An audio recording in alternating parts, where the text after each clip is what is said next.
For some time we'll meditate the word of God. कुछ समय के लिए हम परमेश्वर के वचन पर ध्यान करेंगे। We were enjoying the presence of God.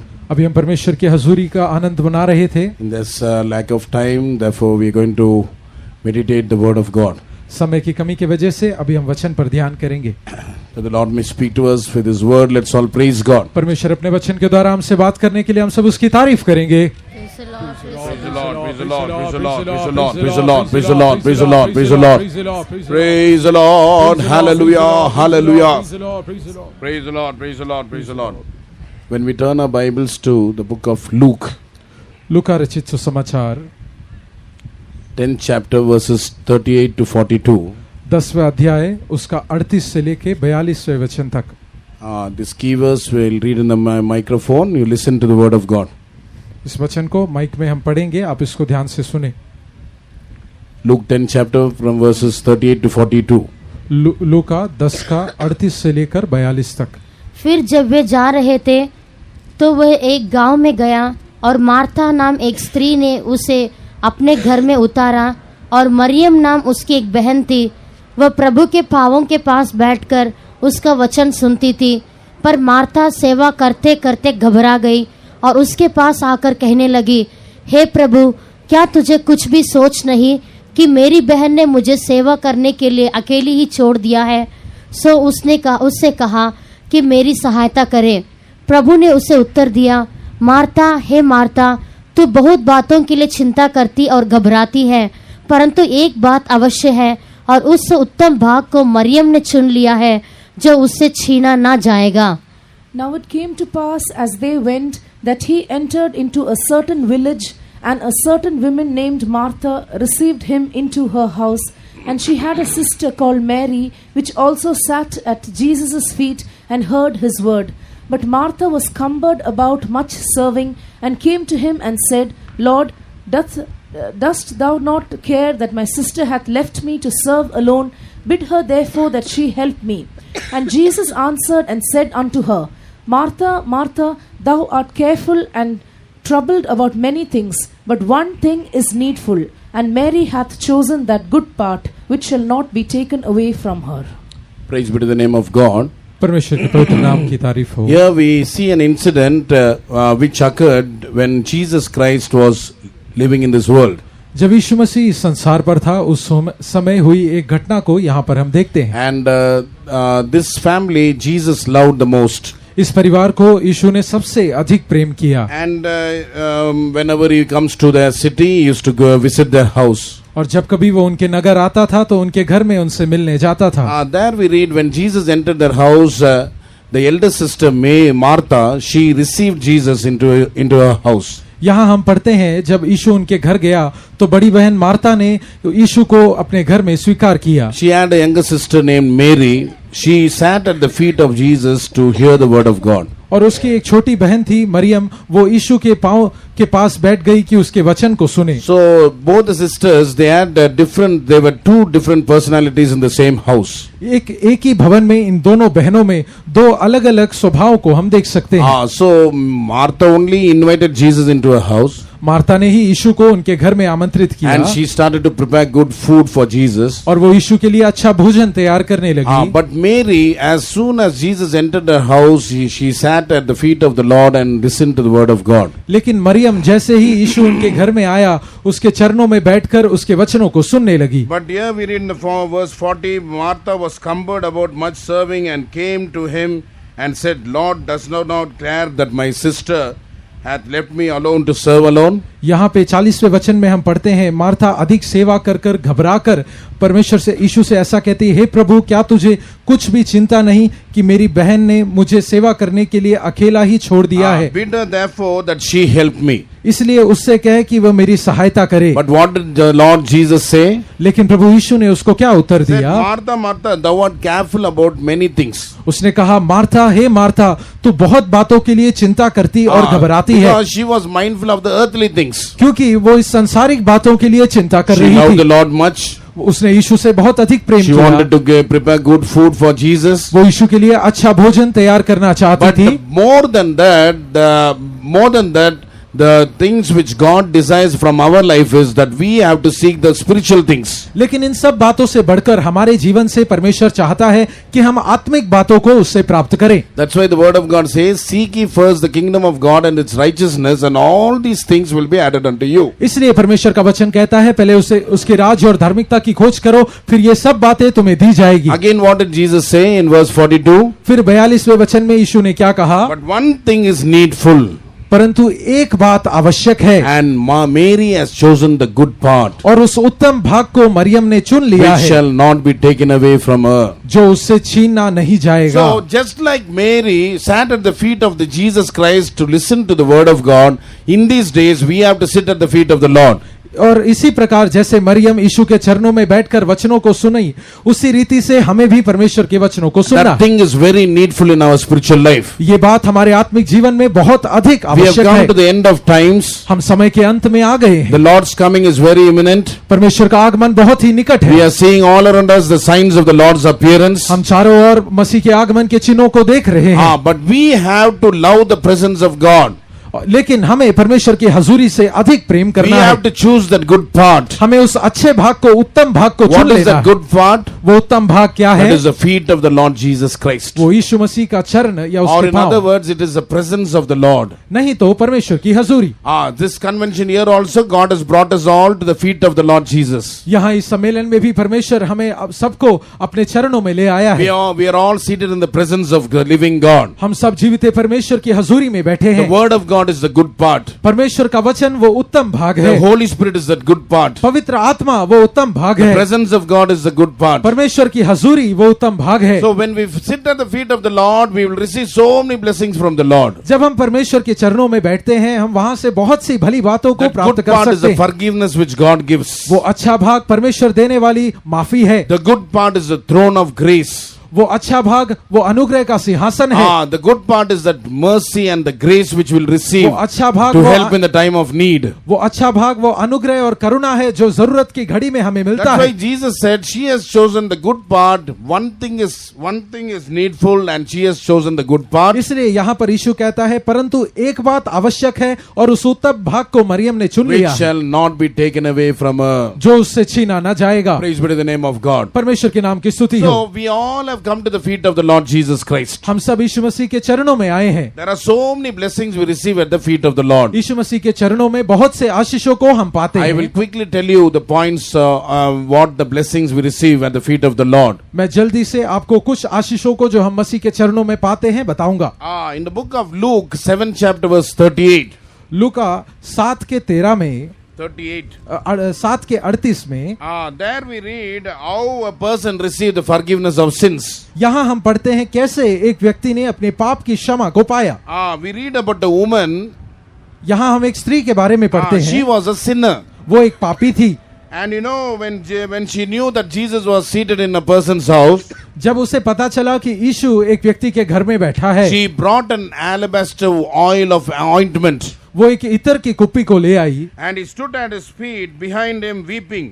और वो उसके पांव पर उसके पीछे खड़े होकर रोते हुए And began to wash his feet with tears. और उसके पांव को अपने आंसुओं से धोने लगी And she did wipe them with the hairs of her head. और अपने सर के बाल से उसको पोंछने And लगी kissed his feet and anointed them with the ointment. और उसको उसके पांव को चूम कर उस पे इत्र लगाया। See, and we read in verse 39, now when the Pharisee which had bidden him saw it, he spake within himself, saying, this man, if he were a prophet, would have known who and what manner of woman that toucheth him, for she is a sinner. यहाँ पे 39वें वचन में वो फरीसी कहता है अगर ये एक भविष्यवक्ता होता तो कैसी स्त्री उसके पांव को चूम रही है जान सकता था क्योंकि ये तो एक पापी है। She was a great sinner. वो एक महान पापिनी But थी, she washed the feet with tears. लेकिन उसने यीशु के पांव को अपने आंसुओं से धोया, And she wiped them with the hairs of her head. अपने सर के बालों से उसने उस पांव को That ointment पोंछा was very, very expensive. और वो जो इत्र था वो बहुत ही She बहुमूल्य broke था। that bottle and she poured that ointment upon his feet. उसने उस कुप्पी को तोड़कर उस इत्र को उसके पांव पर मला।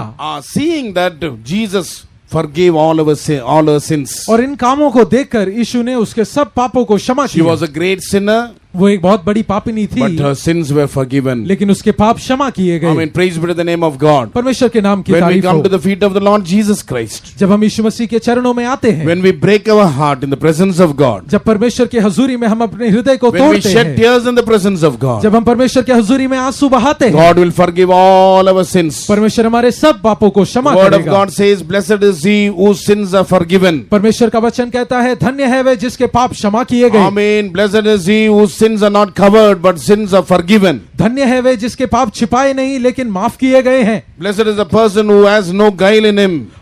धन्य है वे जिसके मन में कोई कड़वाहट नहीं। Praise be to the name of God. परमेश्वर के पवित्र नाम की Therefore, तारीफ when हो। we come to the feet of the Lord, whatever sins we have committed, if we open our heart in the presence of God and confess it in the presence of God, God will wash us and God will wash us thoroughly. इसलिए जब कभी हम परमेश्वर के हजूरी में आते हैं, जो कोई पाप हमने क्यों ना किया हो, अगर हम इकरार के साथ रोते हुए उसको इकरार करेंगे, परमेश्वर उससे धोकर हमें शुद्ध That's why the करेगा। word of God says, if you confess your sins, He is just and faithful to forgive your sins and cleanse you from all your unrighteousness. परमेश्वर का वचन कहता है, अगर तुम अपने पूरे मन से उस पर विश्वास करके अपने पापों को उससे इकरार करो, तो वो तुम्हें सब पापों से छुड़ाने के लिए धर्मी और विश्वास योग्य है। धर्मी और विश्वास योग्य है। He is just and faithful to forgive you from all your sins and cleanse you from all your unrighteousness. तुम्हारे सब पापों से क्षमा करने के लिए वो धर्मी और विश्वास योग्य है। Secondly, we read we are able to receive healing when we come to the feet of the Lord Jesus Christ. दूसरा हम पढ़ते हैं कि जब हम उसके चरणों में आते हैं, हम उससे चंगाई पा सकते हैं। In Matthew's Gospel 15th chapter, मत्ती 15वें अध्याय, when we read verse 30, जब हम 30वां वचन पढ़ते हैं, there we read many sick people were brought to the feet of the Lord Jesus for healing.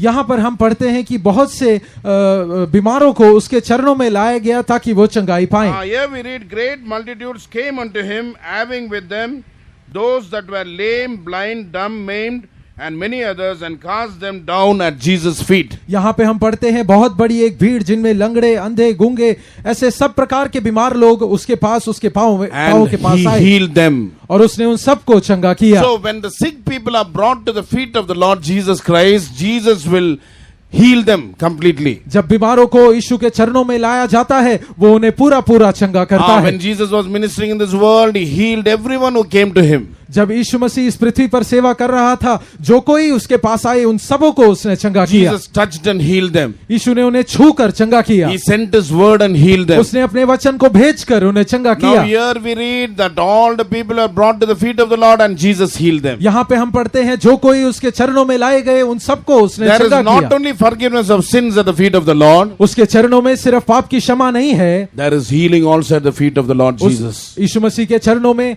चंगाई भी है। Whatever sickness you may be having, जो कोई बीमारी आप में क्यों ना हो, if you believe and trust and come to the feet of the Lord, you will be healed today. अगर आप विश्वास करके उसके चरणों के पास आने से आज आप चंगाई पाएंगे। Today is the visitation of the Lord. आज परमेश्वर आपको मिलने का दिन है। Amen. Today is the day of salvation. आज उद्धार का दिन है। Today is the day of healing. आज चंगाई का दिन है। If you believe, you will see the glory of God. If you believe, you will be filled with the glory of God. अगर आप विश्वास करेंगे उसकी महिमा को देखेंगे, इतना ही नहीं उसकी महिमा से भर जाएंगे। Thirdly, when we read in Matthew's Gospel 28 chapter verse 9, तीसरा, जब हम मत्ती 28 के 9वें वचन में पढ़ते हैं, there we read we are able to worship the risen Lord. वहां हम पढ़ते हैं हम जी उठे परमेश्वर की आराधना कर पाते हैं। 28 chapter verse 9 when we read, जब हम 28 का 9 पढ़ते हैं, as they went to tell his disciples, behold, Jesus met them saying, all hail. And they came and held him by the feet and worshipped him. और यहाँ हम पढ़ते हैं जब यीशु उनसे मिलने गया तब उन सब ने उसके पांव को पकड़कर उसका दंडवत किया अथवा आराधना किया। What did Jesus say when he met them? जब यीशु उनसे मिला तो उनसे क्या कहा? All hail. सबको सलाम करके कहा। What is the meaning of all hail? इस अंग्रेजी में ऑल हेल का क्या अर्थ है? Hallelujah. Hallelujah. What is the meaning of all hail? और ये सलाम का यहाँ क्या अर्थ है? We used to sing one song, no, Hail Jesus, Hail Jesus. हम एक गीत गाते थे अंग्रेजी में, hello Jesus. What is the meaning of all hail? उस ये ऑल हेल का क्या अर्थ है? The meaning is rejoice. उसका अर्थ है आनंद मनाओ। When Jesus met them, Jesus' first word we said was all hail. जब यीशु मसीह उनसे मिला तो उनसे पहले कहा कि सलाम कहा, नहीं तो आनंद मनाओ करके कहा। And they came and held him at his feet and worshipped him. और उन सब ने उसके पांव को पकड़कर उसका दंडवत किया। What is the meaning of all hail? यहाँ वो सलाम का क्या अर्थ है? Rejoice. आनंद मनाओ। I have risen now. अभी मैं जी उठा You हूँ, rejoice and worship me. अब तुम आनंद मनाकर मेरी आराधना करो। I mean, we all have come to the presence of the Lord. हम सब परमेश्वर की हजूरी में आए हैं। We have to rejoice in the Lord. हमें परमेश्वर में आनंद मनाना There है। is rejoicing in the presence of the Lord. परमेश्वर की हजूरी में आनंद है। There is fullness of joy in the presence of God. परमेश्वर की हजूरी में आनंद की भरपूरी है। I mean, we are able to come to the feet of the Lord and worship the Lord. हम परमेश्वर के चरणों में आकर उसकी आराधना कर I सकते mean, हैं। God desires our worship. परमेश्वर हमारी आराधना को चाहता है। God dwells in our worship. परमेश्वर हमारी आराधनाओं में वास He is करता worthy है। to be feared. He is worthy to be वो feared. भय के योग्य है। I mean, he is worthy to be extolled. वो ऊंचा उठाए जाने के He is योग्य है। worthy to be exalted. वो ऊंचा उठाए जाने के I mean, योग्य we है। have to exalt him and worship him. हमें उसे ऊंचा उठाना है। We have to worship him in spirit and in truth. हमें आत्मा और सच्चाई में उसकी आराधना We have करनी to है। worship the Lord in the beauty of holiness. हमें परमेश्वर को पवित्रता की सुंदरता में We आराधना all करना है। have come to worship the Lord. हम सब परमेश्वर की आराधना करने I आए हैं। mean, when we worship, we'll receive manifold blessings from the Lord. जब हम परमेश्वर की आराधना करते हैं तो उससे बहुतायत से आशीषों को पाते What हैं। is the next blessing we receive at the feet of the Lord? परमेश्वर के चरणों में और क्या आशीषों को हम पाते We are हैं? able to receive the word of God. हम परमेश्वर के वचन को पा सकते We हैं। learn or receive the word of God at the feet of the Lord. परमेश्वर के चरणों में हम उसके वचनों को सीखते अथवा उसे Just as पाते हैं। Mary, she sat at the feet of Jesus and listened and heard the word of God. जिस प्रकार मरियम ने यीशु के चरणों में बैठकर उसके वचन को सुनकर सीखा। In Deuteronomy 33rd chapter verse 3, व्यवस्था विवरण 33 के 3 में what do we read there? वहां हम क्या पढ़ते हैं? Yea, he loved the people, all his saints are in thy hand. उसने अपने लोगों से प्रेम किया और उसके सब संत उसके हाथों में All हैं। his saints are in thy hand. उसके सारे संत पवित्र लोग तेरे And हाथों they में हैं sat down at thy feet. और वे तेरे पांव के पास बैठे रहे हैं। Everyone shall receive at thy word. और एक एक तेरे वचनों से लाभ उठाता है। Everyone shall receive of thy words. एक एक तेरे वचनों से लाभ So उठाता है। saints are in the hand of the Lord. जो संत पवित्र लोग हैं वो उसके हाथों में हैं। And they always sit at the feet of the Lord and receive the word of God. वो परमेश्वर के चरणों में बैठकर उसके वचनों से लाभ In उठाते हैं। verse 2, what do we read? दूसरे वचन में हम क्या पढ़ते At हैं? the right hand of the Lord, fiery law come from the presence of God. परमेश्वर के दाहिने हाथ पे उसके हजूरी से अग्निमय विधियां निकलती हैं। Saints are in the hand of the Lord also. संत भी पवित्र लोग भी उसके हाथ And में हैं fiery law also comes from the hand of the Lord. और अग्निमय विधियां भी उसके हाथों से आती है। And the saints are saints are not only in the hand of the Lord. और ये पवित्र लोग सिर्फ परमेश्वर के हाथ ही में They नहीं, sit down at the feet of the Lord and receive the words of the Lord. वो उसके चरणों में बैठकर उसके वचनों को प्राप्त भी करते हैं। Amen. Even during these days of this convention, we have been hearing the word of God. सम्मेलनों के इन दिनों के दौरान भी हम परमेश्वर के वचन को सुनते आ We रहे must हैं। not only hear the word of God, we have to walk according to the word of God. हमें सिर्फ उसके वचन को सुनना नहीं लेकिन उसके अनुसार चलना भी है। Be not only hearers of the word of God, but doers of the word of God. तुम सिर्फ वचन के सुनने वाले ही नहीं लेकिन उस पर चलने वाले भी बनो। We have to not only yield 30 and 60-fold fruits unto the Lord, but 100-fold fruits unto the Lord. हमें सिर्फ उसे 30 या 60% नहीं लेकिन 100 गुना फल देना है। For that we have to sit at the feet of the Lord and receive the grace from the Lord. उसके लिए हमें उसके चरणों में बैठकर उससे अनुग्रह को पाना है। Not only that, उतना ही नहीं, fifth one, when we read Luke's gospel, पांचवा जब हम लूका रचित सुसमाचार में 8th पढ़ते हैं, chapter verse 35. 8वें अध्याय उसका 35वां वचन। Luke 8 chapter verse 35. लूका 8 का 35 Please read. ये वचन पढ़े। और लोग यह जो हुआ था उसके देखने को निकले और यीशु के पास आकर जिस मनुष्य से दुष्टात्माएं निकली थी उसे यीशु के पांवों के पास कपड़े पहने और सचेत बैठे हुए पाकर डर गए।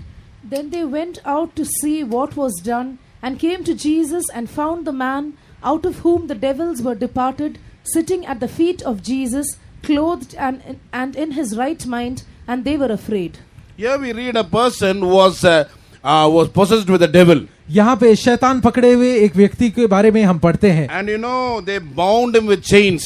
वो उस व्यक्ति को जंजीरों से बांधा But he used करते to थे, break the bands. लेकिन वो उन्हें तोड़ दिया करता And he was driven by the devil into the wilderness. और शैतान उसे जंगल में ले जाता। He had a great region of Satan in him. उसके ऊपर एक लेगियोन, एक बहुत बड़ा शैतान का भीड़ उस पर Many था। devils were in him. बहुत से शैतान उसके अंदर थे। And you know, there we read about how Jesus was able to heal that man. और वहां पे हम पढ़ते हैं कैसे यीशु ने उस व्यक्ति को चंगा किया। You know, the devils inside him were telling to the Lord, why did you come to trouble us? और उसके अंदर जो शैतान थे वो यीशु से कहते हैं, तू क्यों समय से पहले हमें पीड़ा देने आया है? You command us, we'll go away from that man. तू हमें आज्ञा दे, हम इसको छोड़कर चले Praise जाएंगे। be to the name of God. परमेश्वर के नाम की तारीफ हो। When Jesus commanded to go away, जब यीशु ने उन्हें आज्ञा दी the devils in him departed from him. और वो शैतान उसमें से निकल गए। Now this man, you know, he was well clothed and with a sound mind, he was seated at the feet of the Lord. अब ये व्यक्ति कपड़ा पहने हुए सचेत होकर यीशु के चरणों में बैठा था। Previously he was not well adorned.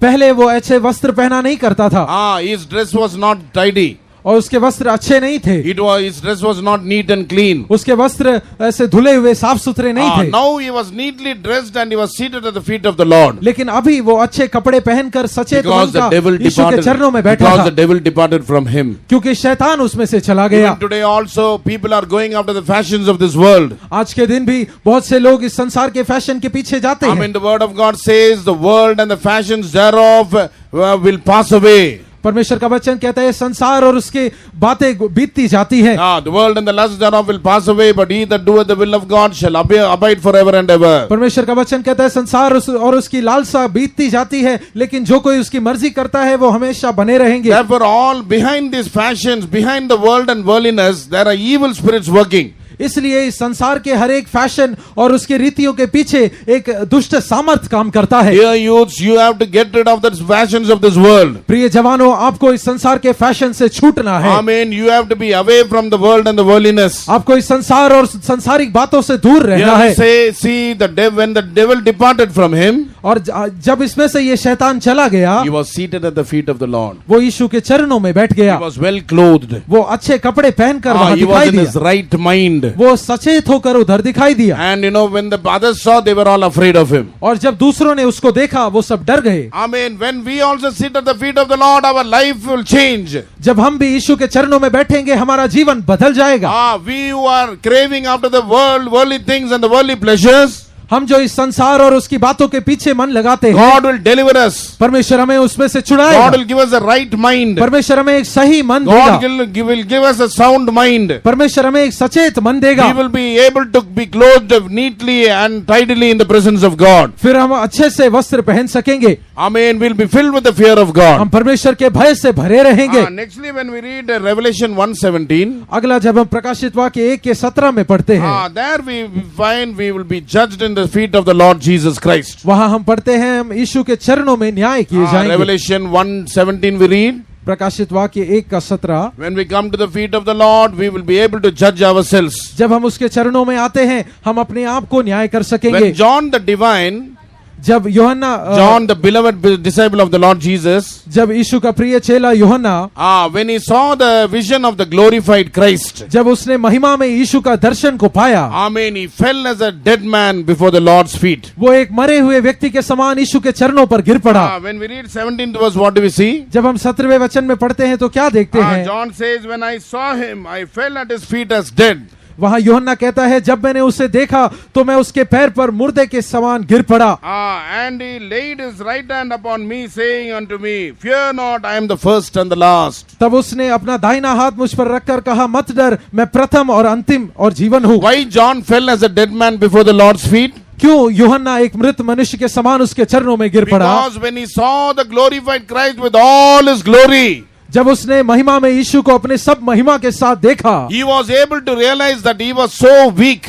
तब वो इस बात को जान सका कि वो कितना कमजोर है। He was so small and so weak. वो कितना छोटा और कमजोर है, इस बात को उस समय उसने जान लिया। So full of sin and weakness. वो कितना पाप और कमजोरी से भरा हुआ था। Unsanctified natures in him. बहुत से अपवित्र स्वभाव उसमें थे। He was able to judge himself. वो अपने आप को न्याय कर सका। He fell at the feet of the Lord as a dead man. वो प्रभु के चरणों में एक मरे हुए व्यक्ति के समान गिर पड़ा। When we come at the feet of the Lord, we will be able to judge ourselves. जब हम परमेश्वर के चरणों में आते हैं हम अपने आप को न्याय कर सकेंगे। We can check our life lives and see in the presence of the Lord. हम परमेश्वर की हजूरी में अपने जीवन को जांच सकेंगे। How weak we are, how strong our Lord is. हम कितना कमजोर हैं और कितना अधिक हमारा परमेश्वर बलवंत है। How small we are, how great our God is. हम कितने छोटे और हमारा परमेश्वर कितना अधिक बड़ा है। Amen. How weak we are and how strong our Lord is. हम कितने कमजोर और हमारा परमेश्वर कितना बलवंत है। We can judge ourselves. हम अपने आप को ऐसे जांच सकेंगे। Amen. We can grow forward in our spiritual life more and more. और फिर हम आत्मिक जीवन में और अधिक बढ़ सकेंगे। If we don't judge ourselves today, we will be judged along with the world in the days to come. अगर आज हम अपने आप को न्याय ना करें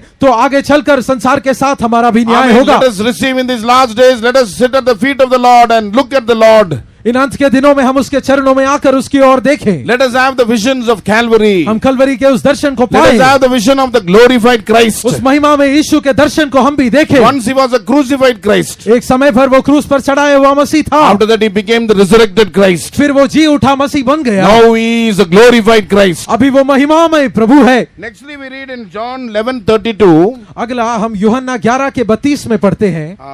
Read 11:32. यूहन्ना 11 का 32। John 11:32. Quickly read. जब मरियम वहां पहुंची जहां यीशु था तो उसे देखते ही उसके पांवों पर गिर के कहा, हे प्रभु, यदि तू यहाँ होता तो मेरा भाई ना मरता।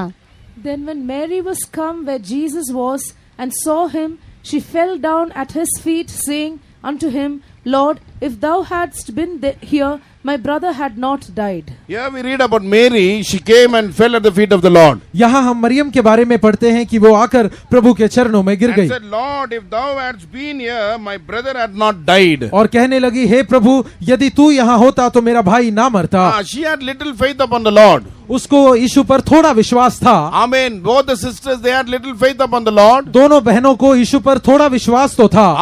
And Jesus revealed himself that he is the resurrection and the life. और यीशु ने उनको प्रकट करके दिया कि वही पुनरुत्थान और जीवन है। Our Lord is the resurrection and the life. हमारा प्रभु पुनरुत्थान और जीवन है। When we fall at the feet of the Lord, जब हम उसके चरणों में गिर पड़ते we हैं, will be able to realize the power of the Lord. तब हम उसके सामर्थ को जान सकेंगे। Amen. We will be able to realize how wonderful our God is, how powerful our God is. तब हम जान सकेंगे हमारा परमेश्वर कितना अद्भुत और कितना सामर्थी है। Amen. He will quicken us. वो हमें जिलाएगा। Amen. He will remove our weakness. वो हमारी कमजोरियों को हमसे दूर He करेगा। will heal us. वो हमें चंगा He will करेगा। make us a brand new person. वो हमें एक नया व्यक्ति होकर We बदल will never देगा। be the same again. फिर हम कभी भी वैसे पुराने जैसे नहीं God will रहेंगे। remove our faithlessness. परमेश्वर हमारे हर एक God will अविश्वास को remove दूर our करेगा। unbelief. हमारे हर एक अविश्वास को दूर करेगा। That's why Jesus said, if you believe, you will see my glory. इसलिए यीशु ने कहा, यदि तुम विश्वास करोगे तो मेरी महिमा को Praise देखोगे। be to the name of God. परमेश्वर के नाम की तारीफ There हो। we read Jesus wept also. When we read the verses beneath, we can see Jesus wept. आगे चलकर वचनों में हम देखते हैं वहां लिखा है यीशु रोया। So people thought, Jesus is weeping because he loved Lazarus so much. वहां लोगों ने यीशु को रोता हुआ देखकर सोचा कि यीशु ने लाजर से बहुत अधिक प्रेम किया इसलिए रोता है। The Jews thought, because he loved Lazarus so much, that's why Jesus is weeping. यहूदियों ने सोचा क्योंकि यीशु लाजर से बहुत अधिक प्रेम करता था इसलिए रो रहा In है। verse 35 and 36 we read. हम 35 और 36वें वचन में ये देखते हैं। But why did Jesus weep there? लेकिन यीशु वहां क्यों रोया? He wept because of their unbelief. उनके अविश्वास के कारण यीशु रोया। And God changed all their unbelief and he raised Lazarus to life. और उन सब के अविश्वास को बदलकर उसने लाजर को मुर्दों में से जिलाया। Amen. If we have unbelief in our life, अगर हमारे जीवन में भी अविश्वास होने से we cannot feel or we cannot be filled with the resurrection power of the Holy Spirit. हम उसके पवित्र आत्मा के उस जिलाने वाले सामर्थ को अनुभव नहीं कर सकते, उससे नहीं भर सकते। Amen. The Spirit is a spirit which gives us life. ये आत्मा हमें जीवन देने वाली आत्मा है। Amen. It gives us life. We are able to grow from life to life. वो हमें जीवन देकर जीवन से जीवन में बढ़ने में It is मदद able करता to है। quicken our mortal bodies, our weak bodies. वो हमारे कमजोर मरणहार देह को जिला सकता है। Lastly, when we read Luke 17:16, आखिरी में जब हम लूक 17 के 11 में पढ़ते हैं, Amen. In the presence of God at the feet of the Lord, we are able to give thanks unto the Lord. हम परमेश्वर के हजूरी में उसके चरणों में उसको We are धन्यवाद able to कर praise सकते हैं। God. हम उसकी तारीफ कर सकते Read हैं। quickly Luke 17:16. लूका 17 का 16। और यीशु के पांवों पर मुंह के बल गिरकर उसका धन्यवाद करने लगा और वो सामरी था। And fell down on his face at his feet, giving him thanks. and he was a Samaritan. Here we read that Samaritan came and fell at the feet of the Lord and gave thanks. यहाँ पे हम उस सामरी को देखते हैं जो यीशु के चरणों में गिरकर उसको धन्यवाद देने लगा। In Luke 17 chapter we read लूका 17वें अध्याय में हम पढ़ते हैं that so many lepers, 10 lepers were healed by the Lord Jesus. 10 कोढ़ियों ने यीशु से चंगाई पाई। So when Jesus said, "Go show yourself unto the priests," और यीशु ने उनसे कहा जाओ अपने आप को याजक को दिखाओ। as they went, they were cleansed. और वो जाने के रास्ते में वो लोग शुद्ध But किए out गए। of the 10, only one came back and glorified God. लेकिन उस 10 में से एक ही लौटकर परमेश्वर की महिमा किया। With a loud voice, he turned back and fell at the feet of the Lord and glorified God. बड़े ऊंचे शब्द से वो यीशु के पास आकर उसके पांव पर गिरकर उसकी महिमा करने Jesus लगा। asking, "Where are the other 10? फिर यीशु ने उससे पूछा बाकी 9 Then कहाँ हैं? where are the other 9?" बाकी 9 कहाँ हैं? So there we read in verse 17 and 18. और वहाँ 17वें और 18वें वचन में हम पढ़ते हैं There are not found that returned to give glory to God save the stranger. क्या इस परदेसी को छोड़ परमेश्वर को महिमा देने के लिए और कोई नहीं बचा? And he gave blessing to that man again. और फिर से उसने उस व्यक्ति को आशीष In दिया। verse 19 he says, "Arise, go thy way, thy faith hath made thee whole." और 19वें वचन में वो कहता है उठकर चला जा, तेरे विश्वास ने तुझे Let चंगा us all किया है। stand up in the presence of God. हम सब परमेश्वर के हजूरी में खड़े हो Amen. जाएं। We have heard the word of God. हमने परमेश्वर के वचन को सुना One है। thing is needful. एक बात की हमें जरूरत है। Mary had chosen the good part. Maryam ने उस अच्छे भाग को चुन लिया। Amen. Nobody will take it away from her. और कोई भी उससे वो नहीं छीन Amen. सकेगा। That good part is the feet of the Lord Jesus Christ. वो उत्तम भाग यीशु मसीह के चरणों में रहना है। Amen. We are able to receive the forgiveness of sins in the feet of the Lord. यीशु के चरणों में हम पाप की क्षमा को पाते We are हैं। able to get healing in the presence of God. परमेश्वर की हजूरी में चंगाई को हम पाते We are हैं। able to worship the Lord. परमेश्वर के हजूरी में हम आराधना करते हैं। Amen. We are able to receive the word of हम God. परमेश्वर के वचन को पाते हैं। We are able to heal from all our हम sicknesses. सब बीमारियों से चंगाई पाते हैं। Amen. We are able to get a right mind. एक सही मन हम पाते हैं। Hallelujah. We are able to judge ourselves in the feet of the Lord. हम अपने आप को जांच पाते हैं। We are able to grow in faith. हम विश्वास में बढ़ पाते हैं। Amen. We are able to see the visions of God. हम परमेश्वर के दर्शन को देख पाते We are हैं able to give thanks in the presence of God. और हम परमेश्वर को धन्यवाद दे Let's पाते all हैं। close our eyes. हम सब अपनी आंखों को Let us बंद surrender करें। our body, soul and spirit in the hands of the Lord. अपने शरीर प्राण आत्मा को परमेश्वर के हाथों में सौंप दें। Amen. Let that word of God penetrate into our hearts. परमेश्वर का वचन हमारे हृदय में प्रवेश करे। Dear youths, we are in the last days. प्रिय जवानों, हम आखिरी दिनों में आ The गए। days ahead of us is going to be very terrible. हमारे सामने जो दिन है वो बहुत ही We are in भयंकर the होंगे perilous times. और बहुत ही We are in मुश्किल the दिन हमारे सामने होंगे। Hallelujah. Jesus is coming very soon. यीशु बहुत जल्द आने वाला है। Let us love the Lord Jesus. हम और अधिक यीशु से प्रेम Let us करें। love his appearing. हम उसके आगमन से प्रेम Let us करें prepare ourselves for the day of the Lord. और परमेश्वर मसीह के दिन के लिए अपने आप को May तैयार the Lord करें। bless us with these words. परमेश्वर इन वचनों से हम सबों को